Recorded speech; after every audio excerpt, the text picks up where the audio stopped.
आज हम शुरू करेंगे कक्षा 8 के पहले पाठ ध्वनि से। ध्वनि निराला जी की लिखी कविता है। इसमें मानव को उसकी शक्ति का एहसास दिलाने के लिए उसकी युवा अवस्था की तुलना वसंत ऋतु से की गई है।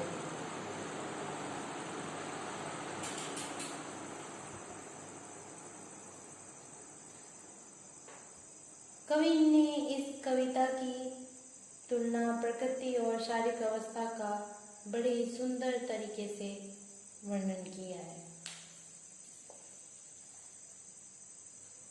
अभी न होगा मेरा अंत, अभी अभी ही तो आया है मेरे मन में मृदुल वसंत।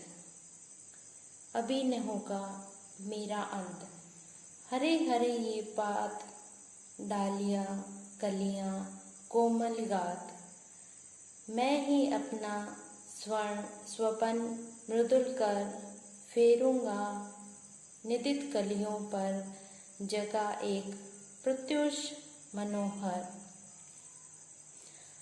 पुष्प पुष्प से तंद्रालस लालसा खींच लूंगा मैं अपने नवजीवन का अमृत सहज सींच दूंगा मैं।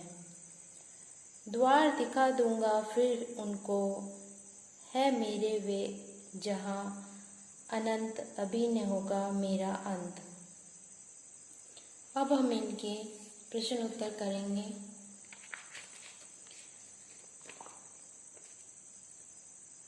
प्रश्न मैंने नहीं लिखे हैं बोर्ड पे, सिर्फ उत्तर ही लिखे हैं। प्रश्न है, कवि को ऐसा विश्वास क्यों है कि उसका अंत अभी नहीं होगा? जिसका उत्तर मैंने लिखा है, कवि को ऐसा विश्वास इसलिए है क्योंकि अभी उसके मन में नया जोश व उमंग है। उसे अभी काफ़ी नवीन कार्य करने हैं। वह युवा पीढ़ी को आलस्य की दशा में से उबारना चाहते हैं। प्रश्न नंबर 2, फूलों को अनंत तक विकसित करने के लिए कवि कौन कौन सा प्रयास करता है? फूलों को अनंत तक विकसित करने के लिए कवि उन्हें कलियों की स्थिति से निकाल कर खिले फूल बनाना चाहता है। कवि का मानना है कि उसके जीवन में वसंत आया हुआ है, इसीलिए वह कलियों को हाथों के बासंती स्पर्श से खिला देगा। यह फूलों की आँखों से आलस्य हटाकर उन्हें चुस्त व जागरूक करना चाहता है तथा अपने नवीन जीवन के अमृत से सींचना चाहता है। प्रश्न नंबर 3, कवि पुष्पों की तंद्रा और आलस्य दूर हटाने के लिए क्या करना चाहते हैं? कवि पुष्पों की तंद्रा और आलस्य दूर हटाने के लिए उन पर अपना कोमल हाथ फेर कर उन्हें जगाना चाहते हैं। उन्हें चुस्त, प्राणवान, आभावान वे पुष्पित करना चाहते हैं ताकि वे वसंत के सौंदर्य को और भी मनोहारी बना दे। कवि नींद में पड़े युवकों को प्रेरित करके उनमें नए उत्कर्ष के स्वप्न जगा देगा, उनका आलस्य दूर भगा देगा तथा वह उनमें नए उत्साह का संचार करना चाहता है।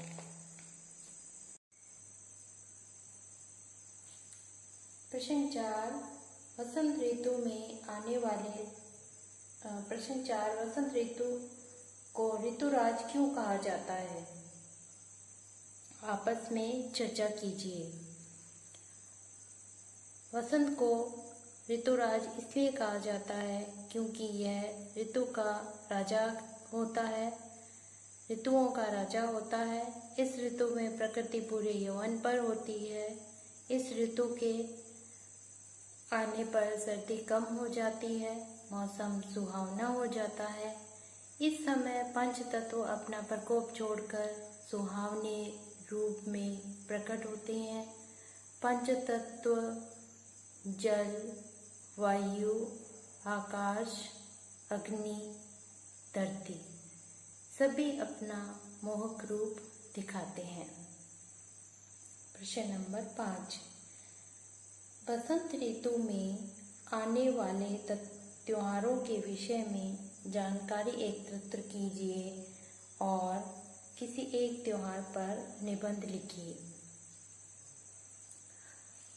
वसंत ऋतु का समय फाल्गुन, चैत्र और बैसाख माह के आरंभिक दिनों अर्थात मार्च अप्रैल होता है। इसकी अवधि लगभग 2 महीने होती है। और अगर हम त्योहार की बात करें तो त्योहार हो सकते हैं महाशिवरात्रि और होली। वसंत ऋतु तो है ही, तो वसंत पंचमी मनाते ही हैं हम। तो इस प्रकार हम इसमें 3 त्योहार वसंत ऋतु में मनाते हैं। तो हम तीनों ही निबंध इसमें जो हमें पसंद है वो हम लिख सकते हैं।